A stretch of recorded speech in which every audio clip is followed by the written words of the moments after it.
ജോസ് മാഷും അതുപോലെ തന്നെ ജോസ് മാഷ് വാർഡിൻ്റെ പ്രസിഡൻ്റാണ്. പുള്ളിക്കാരൻ മാത്രമാണ് ഞങ്ങളുടെ ഒപ്പം നിന്നത്. അതുപോലെ തന്നെ കുറച്ച് തോമാസ് ഏട്ടൻ, വർക്കിച്ചേട്ടൻ, ദേവസ്കുട്ടിയേട്ടൻ, വേറൊരു തോമാസ് ഏട്ടൻ, അങ്ങനെ കുറച്ച് ഞങ്ങളുടെ കൂട്ടത്തിലുള്ള കുറച്ച് പേര് മാത്രമേ നമുക്ക് അനുകൂലമായിട്ട് നിന്നുള്ളൂ.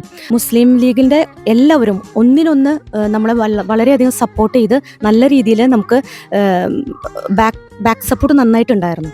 അതുകൊണ്ടാണ് നമ്മൾ ഇവിടം വരേക്കും എത്തിയത്. എന്തായാലും ഞാൻ കുറേ കാര്യങ്ങൾ അരിങ്കാല വാർഡിൽ ഞാൻ ജയിച്ചു വന്നപ്പോൾ ചെയ്തിട്ടുണ്ട്. അതിൻ്റെ കുറച്ചുകൂടി കാര്യങ്ങൾ ഇനി ചെയ്യാനുണ്ട്. ഇതിപ്പോൾ ഇവിടുന്ന് അങ്ങോട്ട് ഇനി പുതിയ കൗൺസിലർ അത് എല്ലാം ചെയ്ത് തീർക്കും. ഞാനിതിൻ്റെ പിന്നിലുണ്ട്. അതുപോലെ പിന്നിൽ ചേട്ടനുണ്ട്, ഞാനുണ്ട്. അതുപോലെ തന്നെ ഈ ചാലക്കുടിയിലെ കോൺഗ്രസ് നേതാക്കന്മാർ എല്ലാവരും ഒരുമിച്ച് എന്നുണ്ടെങ്കിൽ ഒരു 28 സീറ്റെങ്കിലും ഇതവണ കിട്ടിയത്. 28 സീറ്റ്. അത് വാശിയും അഹങ്കാരം കൊണ്ട് 5-6 സീറ്റ് കളഞ്ഞു.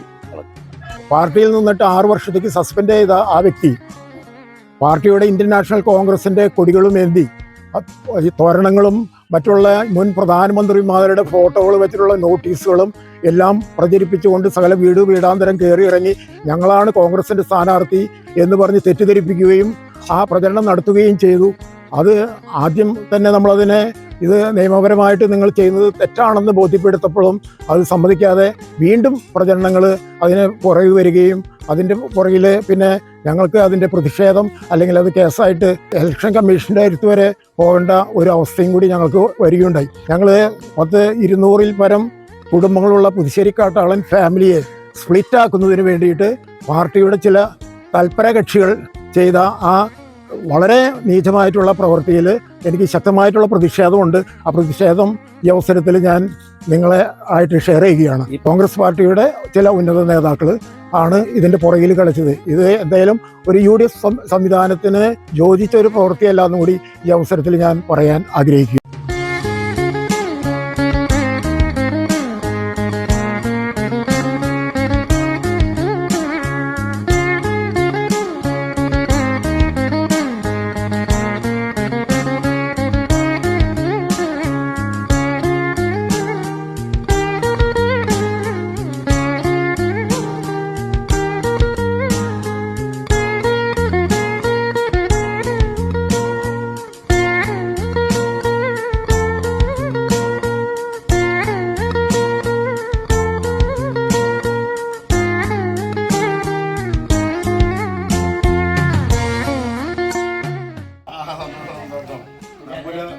താല്പര്യം നിർബന്ധം ഉണ്ടായിരുന്നു ലിജി ജയിക്കണമെന്ന കാര്യത്തില്. ആ 2-3 കാര്യങ്ങൾ കൊണ്ടാണ്. ഒന്ന് ഈ പറഞ്ഞാൽ ഞങ്ങളുടെ ലയൻസുമായിട്ട് അസോസിയേറ്റ് ചെയ്തും ഞങ്ങളുടെ അയലക്കാരത്തെയാണ്. പിന്നെ ജോജിയുടെ പ്രവർത്തനം വളരെ നന്നായിരുന്നു. ജോജിയിൽ ഒരു മിടുക്ക് കൂടുതലുള്ള ആളാണ് ലിജി എന്നുള്ള അഭിപ്രായം എനിക്കുള്ളത്. അപ്പോൾ അതുകൊണ്ട് തീർച്ചയായിട്ടും നമ്മുടെ ഈ വാർഡിൻ്റെ കാര്യങ്ങളിൽ വേറെ ആത്മാർത്ഥമായിട്ട് ഭംഗിയായിട്ട് മുന്നോട്ട് പോകുന്ന ധൈര്യമാണ്. പിന്നെ ഇപ്പോൾ ഐക്യ ജനാധിപത്യ മുന്നണി വളരെ ഭംഗിയായിട്ട് പോകേണ്ട ഒരു കാലഘട്ടമാണ്. കാരണം ഒരു മാറ്റം കേരളം ആഗ്രഹിക്കുന്നുണ്ട്. അത് തീർച്ചയായിട്ടും വേണം. അതിൻ്റെ ഭാഗമായിട്ട് വിജയത്തിന് എല്ലാ ആശംസകളും. ഭംഗിയായിട്ട് പോട്ടെ, ഇനിയും ദീർഘകാലം മുന്നോട്ട് പോട്ടെ. All the best. എൻ്റെ കാലാവധി 19 തീരാണ്. പുതിയ ആളെ അതാണ് നമ്മുടെ യൂണിറ്റിൽ വെച്ച് അന്ന് പറഞ്ഞ ആശ്രയം പരിചയപ്പെടുത്തിയത്. നമ്മുടെ പുതിയ കൗൺസിലർ എന്ന് പറഞ്ഞാൽ പരിചയപ്പെടുത്തിയത് തന്നെ. അല്ല പൈസ കൊടുത്ത് ടൈറ്റോ ആയല്ലോ, എന്നാലും നന്നായി. അല്ല മത്സരം കിടക്കട്ടെ എന്ന് എപ്പോഴാണ് വിജയത്തിന് വിലയുള്ളൂ. അതെ അതെ അതെ അതെ അതെ ആവേശം ഉണ്ടാവുള്ളൂ. പിന്നെ ജയഫേസ് ഇവിടെ സുഹൃത്ത് കൂടെ കാര്യങ്ങൾ ഭംഗിയായി. അപ്പൊ ഇവിടുന്ന് കറകളൊക്കെ ഇറങ്ങി ഭംഗിയാക്കണം. ഞാനിപ്പോൾ നിൽക്കുന്നത് നമ്മുടെ കഴിഞ്ഞ തവണത്തെ ജനകീയനായിട്ടുള്ള കൗൺസിലർ ജോജിയാൻ്റെ കൂടെയാണ്. തൊട്ടടുത്ത് അദ്ദേഹത്തിൻ്റെ പ്രിയതമ ലിജി ജോജി കാട്ടാളൻ, ഇപ്പോഴത്തെ ജനപ്രതിനിധി, ആര്യങ്കാല വാർഡിൽ നിന്നും.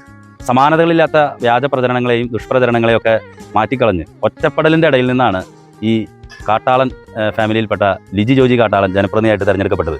UDFൻ്റെ സംവിധാനമായി മുസ്ലിം ലീഗിന് ഈ സീറ്റ് കൊടുക്കണമോ വേണ്ടയോ എന്നതിനെ ചൊല്ലി വലിയ ഘോരാന്തരം ചർച്ചകളും യുദ്ധങ്ങളും ഒക്കെ ആയിരുന്നു തുടക്ക സമയത്ത് നടന്നിരുന്നത്.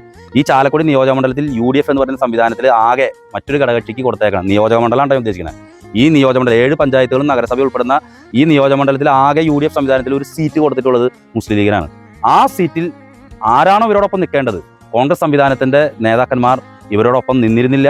ഇവരോടൊപ്പം നിൽക്കാതെ മറ്റു പല ആളുകളെയും ഇവിടെ സ്ഥാനാർത്ഥിയാക്കാൻ ശ്രമിച്ചു. മുൻ കൗൺസിലറായിട്ടുള്ള ലിബി ഷാജി, അവരുടെ സ്ഥാനാർത്ഥിത്വമാണ് ഇവർക്ക് ഏറ്റവും വലിയ വെല്ലുവിളി ഉണ്ടാക്കിയത്. പിന്നെ രാഷ്ട്രീയപരമായിട്ടുള്ളൊരു മര്യാദകളുണ്ട്. രാഷ്ട്രീയപരമായ മര്യാദകൾ ഓരോ തെരഞ്ഞെടുപ്പിലും പാലിക്കേണ്ടവരാണ്. എങ്ങനെയെങ്കിലും ജയിക്കണം, ആരെങ്കിലും ചാക്കിട്ട് നിർത്തണം എന്നുള്ള ചിന്തയിലൊക്കെ ഇരിക്കുന്ന നേതാക്കന്മാർ അവരെ ശരിക്കും പറഞ്ഞാൽ ജനം തിരിച്ചറിയേണ്ടതുണ്ട്. അവർ ആപത്താണ് ഈ കാലഘട്ടത്തിന്. ആരാണ് എതിർ സ്ഥാനാർത്ഥിക്കൊക്കെ ഫോം എഴുതി കൊടുത്തതും ആരുടെ വീട്ടിലിരുന്ന് എഴുതി കൊടുത്തതെന്നൊക്കെ ഇവിടെ പാട്ടാണ് ശരിക്കും പറഞ്ഞത്. പക്ഷേ ഈ ദുഷ്പ്രചരണങ്ങളെ ഇതിനെല്ലാം മാറ്റി കളഞ്ഞുകൊണ്ട് നമ്മുടെ ഈ ജോജിയേട്ടൻ്റെ ഈ 5 വർഷത്തെ ഭരണം എന്ന് പറഞ്ഞിട്ടുണ്ടെങ്കിൽ പാവപ്പെട്ട ആളുകൾക്ക്, അതാണ് ഞാൻ പറഞ്ഞത്, പാവപ്പെട്ട ആളുകൾക്ക് ഒരു ആശ്രയമായിരുന്നു ജോജിയേട്ടൻ. ഈ കിടപ്പ് രോഗികൾക്കും അതുപോലെ തന്നെ പണമില്ലാതെ ബുദ്ധിമുട്ടുന്ന, വിദ്യാഭ്യാസം നേടാൻ ബുദ്ധിമുട്ടുന്ന ആളുകൾക്കൊക്കെ കുട്ടികൾക്കൊക്കെ വലിയൊരു ആശ്രയമായിരുന്നു ഈ ജോജിയേട്ടൻ. അതാണ് വോട്ടുകളായിട്ട് ഇവിടെ വലിച്ചത്. ജനങ്ങളെ അറിയുന്ന, ജനങ്ങളോടൊപ്പം ചേർന്ന് നിൽക്കുന്ന ഒരു ജനപ്രതിനിധി, തങ്ങളുടെ അവകാശങ്ങൾ തങ്ങളുടെ അരികിലേക്ക് എത്തിക്കുന്ന ജോജി കാട്ടാളൻ. ആ ഒരു വിശ്വാസമാണ് ലിജി ജോജി കാട്ടാളിനോട് ഇപ്പോൾ ജനങ്ങൾ രേഖപ്പെടുത്തിയിരിക്കുന്നത്. ഇത് ശരിക്കും പറഞ്ഞിട്ടുണ്ടെങ്കിൽ ഒരു വലിയ വിജയം തന്നെയാണ്. ഇവിടുത്തെ UDFന്റെ വിജയം തന്നെയാണ്, അത് സംശയമില്ല. ജോസ് മാഷ് ഉൾപ്പെടെയുള്ള ആളുകളുടെ, ഇവിടുത്തെ UDF പ്രവർത്തകരുടെ, അതായത് UDF സംവിധാനത്തെ സ്നേഹിക്കുന്നവരുടെ ഒരു ടീം വർക്ക് ഇവിടെ ഉണ്ടായിരുന്നു. അവരാണ് ശരിക്കും പറഞ്ഞ ലിജി ജോജിയുടെ ഒപ്പം കട്ടയ്ക്ക് നിന്നത്. ഒപ്പം കാട്ടാളം ഫാമിലി നിന്നിരുന്നു. കാട്ടാളം ഫാമിലിയെ രണ്ടാക്കാൻ ശ്രമിച്ച ആൾക്കാർക്കൊക്കെ ചുട്ട മറുപടി ബാലറ്റിലൂടെ മറുപടി കൊടുത്തുകൊണ്ട് ലിജി ജോജി കാട്ടാളം വിജയിച്ചിരിക്കുകയാണ്. ആ സന്തോഷത്തിൽ ഇവിടെ വാർഡിലേക്ക് ഇറങ്ങിയിരിക്കുകയാണ് ജോജി ചേട്ടനും ലിജി ചേച്ചിയും. വെറും കൈയോടെയല്ല, നല്ല ആരോഗ്യ സമൃദ്ധമായ, സംതൃപ്തിയുടെ പൊൻചിഹ്നമായ, സമൃദ്ധിയുടെ പൊൻചിഹ്നമായ ആപ്പിൾ, 2 ആപ്പിളുകൾ ഓരോ വീടുകളിലേക്ക്, ഓരോ നക്ഷത്രവും, ക്രിസ്മസിന്റെ ഏറ്റവും മനോഹരമായ അടയാളമായിട്ടുള്ള നക്ഷത്രവും ആപ്പിളുകളും ഇതാ വീടുകളിലേക്ക് കൈമാറിക്കൊണ്ട് ലിജി ജോജി കാട്ടാളൻ തന്റെ ജനങ്ങളോടും വോട്ടർമാരോടും നന്ദി പറഞ്ഞുകൊണ്ട് ഇതാ ഈ തെരുവീതികളിലൂടെ കടന്നു വരികയാണ്. അഭിവാദനങ്ങൾ, അഭിനന്ദനങ്ങൾ, നന്ദി, നമസ്കാരം. നല്ല രാഷ്ട്രീയ സംസ്കാരങ്ങൾ നിലനിൽക്കട്ടെ. വാശിയും ധാർഷ്ട്യവുമല്ല ജനകീയ തെരഞ്ഞെടുപ്പുകളിൽ കാണിക്കേണ്ടത്. വാശിയും ധാർഷ്ട്യവും എന്നും നാശമേ ഉണ്ടാക്കുകയുള്ളൂ. ഈ ചാലക്കുടി നഗരസഭയിൽ ഏതെങ്കിലും തരത്തിൽ സീറ്റുകൾ കുറവായിട്ടുണ്ടെങ്കിൽ ചില നേതാക്കന്മാരുടെ, ചില കസേര ശക്തികളുടെ, കസേര മനുഷ്യന്മാരുടെ ധാർഷ്ട്യവും അഹങ്കാരവും മാത്രം തന്നെയാണെന്ന് JFIS ഒരിക്കൽ കൂടി പറഞ്ഞുകൊണ്ട് എല്ലാ ജനപ്രതിനിധികൾക്കും അഭിനന്ദനങ്ങൾ നേർന്നുകൊണ്ടും ലിജി ജോജി കാട്ടാളനും ജോജി കാട്ടാളനും ജോസ് മാഷ് ഉൾപ്പെടെയുള്ള ഇവിടുത്തെ UDF നേതൃത്വത്തിനും അഭിനന്ദനങ്ങൾ. 1000 നന്ദി, നമസ്കാരം. ആപ്പിളുകൾ കൊടുക്കട്ടെ, നക്ഷത്രങ്ങൾ കൊടുക്കട്ടെ. ചിഹ്നമായിട്ടുള്ള, സന്തോഷത്തിന്റെ ചിഹ്നമായിട്ടുള്ള, സംതൃപ്തിയുടെ ചിഹ്നമായിട്ടുള്ള ആപ്പിൾ ഞാനാണ് ലിജി ചേച്ചിക്ക് റോഡ് അനൗൺസ്മെന്റ് ചെയ്തത്. അപ്പോൾ അതിൽ പറഞ്ഞൊരു പ്രധാനപ്പെട്ട കാര്യമാണ്, സംതൃപ്തിയുടെയും സമാധാനത്തിന്റെയും സമൃദ്ധിയുടെയും പൊൻചിഹ്നമായ ആപ്പിൾ അടയാളത്തിൽ വോട്ടുകൾ രേഖപ്പെടുത്തുക. ആപ്പിൾ എനിക്ക് കിട്ടിയിരിക്കുകയാണ്. ഒപ്പം ഇനി മറ്റൊരു സമ്മാനം കൂടി ഉണ്ട് തേന. ജോജാട്ട നന്ദി, വളരെ സന്തോഷം. ആദ്യമായിട്ടാണ് ഒരു ജനപ്രതിനിധി എന്നെ ഓർത്തത്. ഞാനൊരു 85-90ഓളം അനൗൺസ്മെന്റുകൾ ചെയ്തിട്ടുണ്ടായിരുന്നു ഈ തെരഞ്ഞെടുപ്പിൽ. അത് മാത്രമല്ല, ഒരുപാട് പേർക്ക് മറ്റ് സഹായങ്ങളും ചെയ്തിട്ടുണ്ടായിരുന്നു, കക്ഷി രാഷ്ട്രീയഭേദമന്യേ. പക്ഷെ എന്നെ ഓർത്തത് ജോജി കാട്ടാളനും ഭാര്യ ലിജി ജോജി കാട്ടാളുമാണ്. എൻ്റെ ഏറ്റവും വലിയ സ്നേഹവും നന്ദി അറിയിക്കുന്നു. നന്ദി, നമസ്കാരം.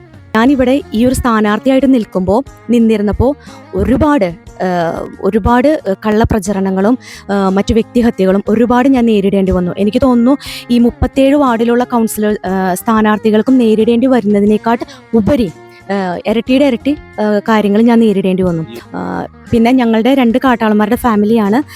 അതിൽ ലിബി ഷാജി എന്ന് പറയുന്ന മുൻ കൗൺസിലർ 6 വർഷത്തേക്ക് സസ്പെൻഡ് ചെയ്തിട്ടും കള്ളപ്രചരണം, അതായത് കൈപ്പത്തി താൻ തന്നെയാണ് സ്വയം കോൺഗ്രസിൻ്റെ സ്ഥാനാർത്ഥി എന്ന് പല വീടുകളിലും പോയിട്ട് വോട്ടിൻ്റെ തലേ ദിവസം വരെ പോയിട്ട് ആളുകളെ തെറ്റിദ്ധരിപ്പിക്കുന്ന സാഹചര്യം ഒരുപാട് പ്രാവശ്യമുണ്ടായി. അതിന് നമ്മൾ കുറേ ഇതുകൾ പറഞ്ഞിട്ടുണ്ടായിരുന്നു. എന്നിരുന്നാൽ കൂടി അവർ വീണ്ടും വീണ്ടും അത് തന്നെ ആവർത്തിച്ചുകൊണ്ടിരുന്നു. അതിന് പിന്നിൽ കുറേ ആൾക്കാർ സപ്പോർട്ട് ഉണ്ടായിരുന്നു, പ്രത്യേകിച്ച് നേതാക്കന്മാർ സപ്പോർട്ട് ഉണ്ടായിരുന്നു. അതിൽ ഭയങ്കര വിഷമം ഞങ്ങൾക്കുണ്ട്. കാരണം ഒരു മുന്നണി എന്ന് പറയുന്ന ഒരു ഘടകകക്ഷിക്ക് കൊടുക്കേണ്ട ഒരു മാന്യത, ഒരു മര്യാദ ഞങ്ങൾക്ക് ഒരിക്കലും ഈ സമയത്ത് ഞങ്ങൾക്ക് കിട്ടിയിരുന്നില്ല. കോൺഗ്രസ് പാർട്ടിയിൽ നിന്നുള്ള ചില നേതാക്കന്മാരിൽ നിന്നാണ് അതുണ്ടായത്. അതെ, തീർച്ചയായിട്ടും പാർട്ടി നല്ലതാണ്. പക്ഷേ നേതാക്കന്മാർ കുറച്ചും കൂടിയും മര്യാദയും അതുപോലെ തന്നെ നല്ല രീതിയിലുള്ള പ്രവർത്തനങ്ങളും കാഴ്ചവെച്ചിരുന്നെങ്കിൽ നല്ലതായിരുന്നു. ഇത്രയും കഠിന പ്രയത്നത്തിനും ഒടുവിൽ നല്ലൊരു വിജയം കൈവരിക്കാൻ സാധിച്ചു. അത് ഞങ്ങൾക്ക് കിട്ടിയ ഒരു അംഗീകാരമാണ്, ജോജിയുടെ പ്രവർത്തനങ്ങൾക്ക് കിട്ടിയ ഒരു അംഗീകാരമായിട്ടാണ് ഞാൻ ഇതിനെ കാണുന്നത്.